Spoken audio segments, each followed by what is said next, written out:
Hey everybody, really late show with Chris and Craig. And man, speaking of real late, it was a real late basketball game last night, Craig. Yeah. We were taping this on Monday, and the Oklahoma City Thunder won their first title as they defeat the Indiana Pacers. Probably not NBA Finals that maybe New York would hope for because it's two Midwestern teams. But hey, Yeah. it was a 7 game series. It was interesting. And Craig, I might even just look at the game last night. I think in successive years we might be talking about Oklahoma City Thunder title team. They're built not just for now but for the future. I'm really impressed. Yeah. I mean, they've obviously accumulated just dozens and dozens of draft picks over the last several years to where they have obviously hit on a lot of them, like Shai Gilgeous-Alexander. I mean, they've found a way to build a really powerhouse team, not in a traditional NBA market, which is, maybe not for the lovers of NBA finals and NBA championship, lore probably appreciate, because they'd like to see the Knicks and the Lakers and the Celtics and teams like that probably making it to the finals. But I think it just gives you hope when you see these teams win NBA championships that, years ago, especially when LeBron James made the decision, it seemed like you had to be on a gigantic mega team with all these superstars, and you'd have to sign them in free agency, and all these teams in the Midwest or in smaller markets in the league would probably think, how are we ever going to compete with that? But over the last several years, you've seen teams like Milwaukee, Denver, and now with Oklahoma City winning a championship, where I think it really gives a lot of hope to teams that if you draft and develop and hit the right moves at the right time, you can be an NBA champion. I saw a tweet about this last night. The Thunder, as you said, they built through the draft, but they still have multiple first round picks in the next 5, 6 years. Yeah. Trying to find that tweet now. It's crazy. I mean, they have an average age of 26. Yep. Shai Gilgeous-Alexander obviously is a superstar right now for the Thunder, MVP.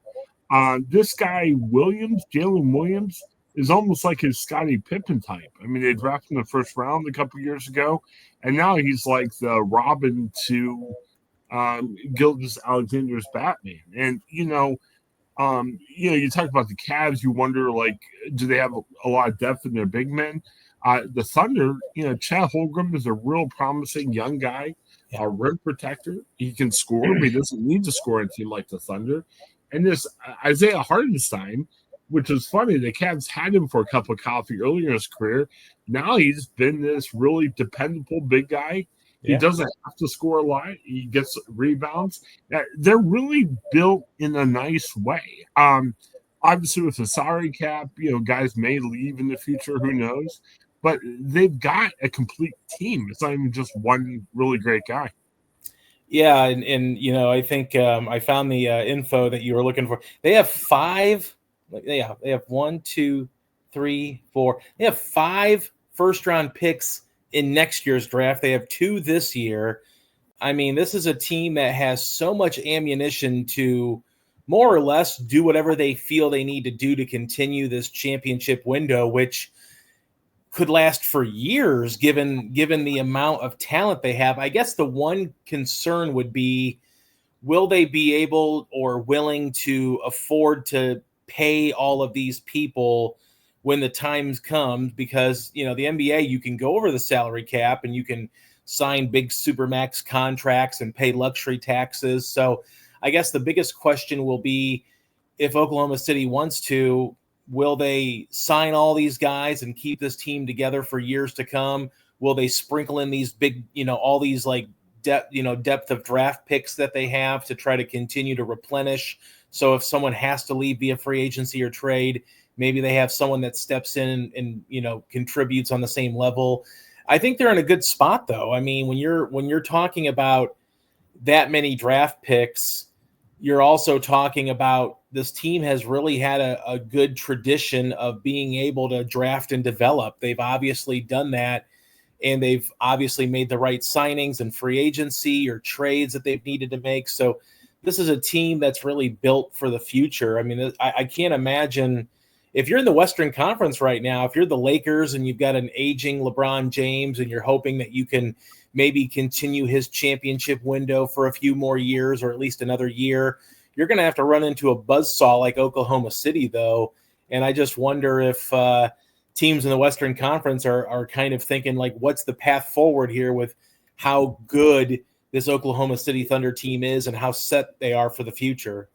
And I think the national media overlooked the Thunder because going to the playoffs, you always saw, wow, the Lakers are getting hot at the right time. And wow, it's something everyone, we talked about everybody else in the Thunder, and the Thunder just kind of said, hey, here we are, we're going to just kick the door down and do it. It's amazing.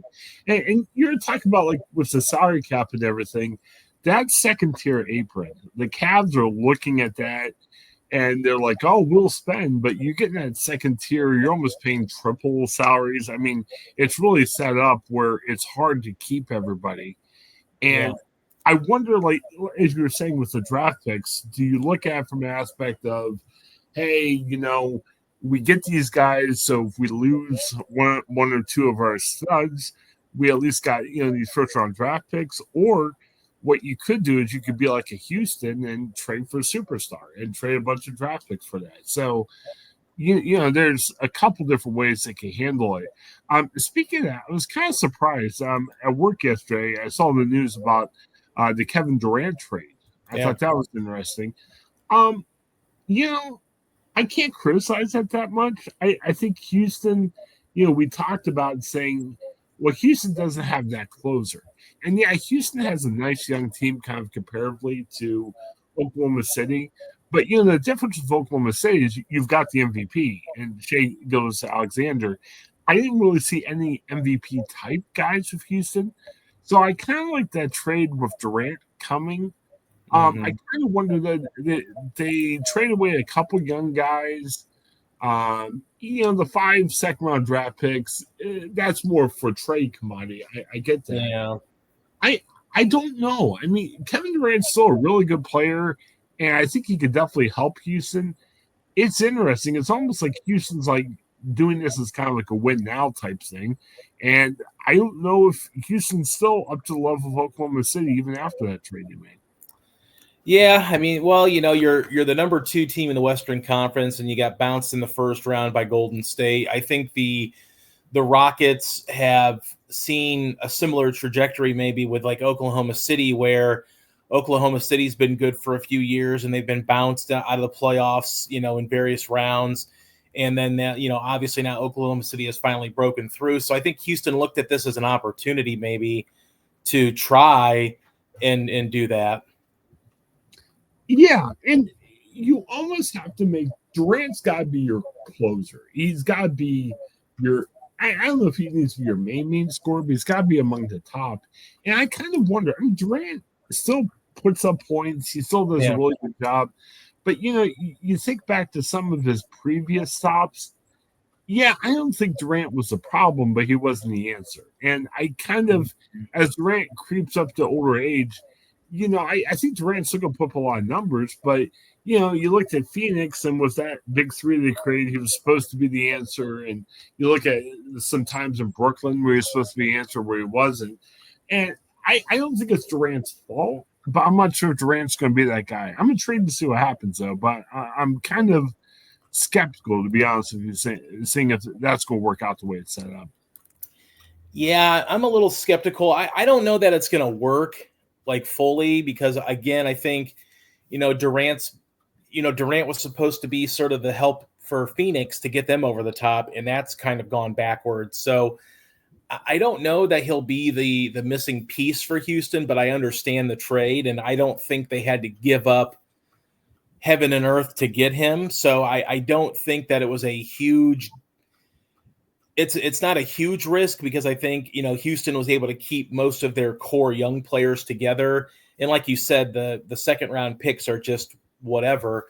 So, I think it's a gamble for Houston, but I think it's a understandable gamble. And I think it's one that will probably work in their favor. I think they're still going to be a really, really good team. I don't know if it gets them over the hump, but it's something that can help. and maybe there's a trade to be made in the off season again, or during the season before the trade deadline to maybe fortify a weakness or a spot that maybe they need to fortify, getting ready for a postseason run, because they were the second best team in the Western Conference. So I think it's pretty evident that Houston is ready to compete.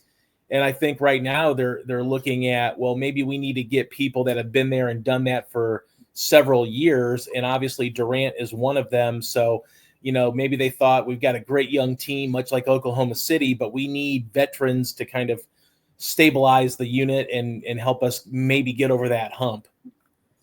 Really impressed by Indiana. Oklahoma City deserved the win. They're the better team, but man, Indiana fought hard. And, as the Cavs got a little disappointed, the Indiana got past the Cavs, but they're a tough playoff team. They play tough.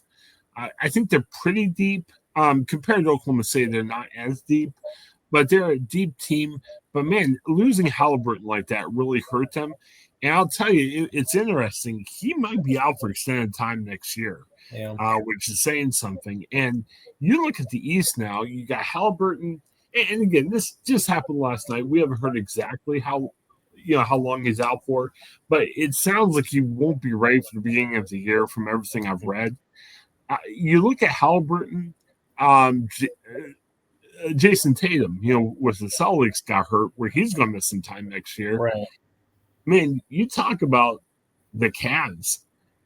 This could be the Cavs' time. And I'll be honest, I'm not sure if I could buy into the Cavs are as deep as the Thunder. But, I'm looking at an article here from ESPN, the betting lines. They got the Cavs as the leaders to come out of the East after the injury to Halliburton. I know the Cavs are kind of hamstrung on what they can do, but, man, can the Cavs do something? Maybe the Cavs need to go for it this year. Yeah, I mean, the Celtics will have some injury concerns with Tatum. The Knicks are still going to be good, and I think the Knicks are going to try to, rearrange their roster a little bit to try to, get even more competitive than they were this year. So I mean, it's in the East is kind of wide open, but I think the Cavs obviously have the ability to get there, and there's going to be teams around them. Milwaukee's probably going to be pretty active to try to help Giannis. The Pistons are up and coming right now as well, so. The East is going to be a challenge, but I do think it's a little bit easier to navigate right now, maybe than the Western Conference. So I think Oklahoma City is probably still the favorite to come out of the West, but there's going to be a lot of competition there.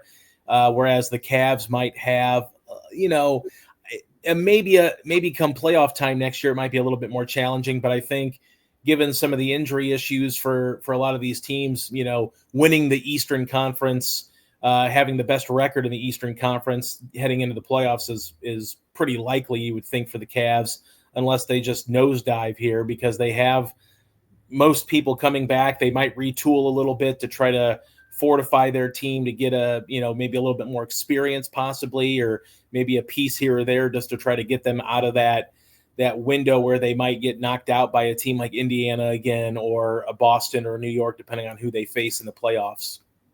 And I don't know if Tatum's out for the whole year. I'm not sure if Halliburton's going to be out for the whole year. I wouldn't write Boston or Indiana out. Oh, no. And, if Halliburton and Tatum come at the right times, and I think the Celtics and Pacers are still playoff teams without them. Look out. They could be really dangerous. And if they make the playoffs and say a 6, 7, or 8 seed, man, they could pose a lot of issues for Cleveland or New York that may have the top 1 or 2 seeds. So, don't think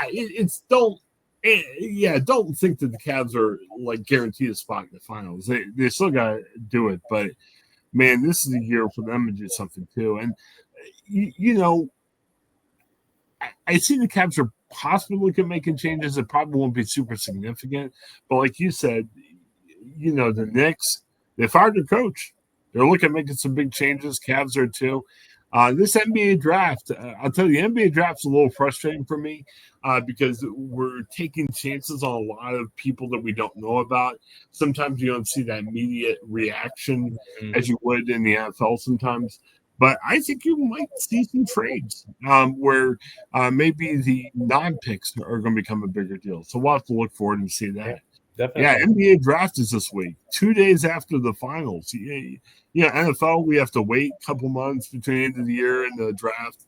NBA, they're like, we got to Yeah, take the a NBA and NHL, the NHL draft is on Friday this week, and they don't mess around in those winter sports leagues. They get the drafts done quickly so they can get right into free agency in July. So they don't mess around in the NBA or NHL. Well, the poor WNBA draft, they have it right after the Final Four, and they get right to training camp. So if Yeah, you're they don't have and a lot of people said, like maybe Caitlin Clark last year had all that big run in Iowa, and maybe that's why she didn't like come out dominating in the WNBA, because it's a really crazy transition where you're going right from the college game where you're playing 30-40 games to playing a full WNBA schedule in the summer. So it's interesting to see how people react out of that. And then of course, the NFL, it seems like everything is, so extended. You get a couple of months from the Super Bowl to the draft, and there's a lot more build up. And, I think maybe because the NFL is more of a fall and spring area, because the summer is mostly training camp, OTAs, things like that. But yeah, no rest for the weary here in the NBA. You got to be right on the ball here, going from the NBA finals right to the draft. Yeah, and that's no knock on Caitlin. I mean, geez, anybody would have that issue on it. Well, and she was still great too. Like I think that's the thing is like, and I don't know, maybe some people expected her to score like 30 points a game in the WNBA or something or whatever, but I mean, she still made a pretty pretty deep impression into the league last year, and obviously she's missed a few games this year with an injury, but she's been very good, and I think more importantly too, you've seen a lot more improvement on that team itself. They were drafting number one for a reason, because they weren't all that great. And, I think she's certainly helped make them a little bit more respectable, along with other moves that they've made and things like that. But it does seem like, Caitlin Clark's, maybe not scoring 30 points a game in the WNBA, but she's definitely among the best players. Definitely. Well, as always, thanks for checking us out. We really appreciate it. Give us a like and subscribe. And thanks for your time. Have a great day, everybody.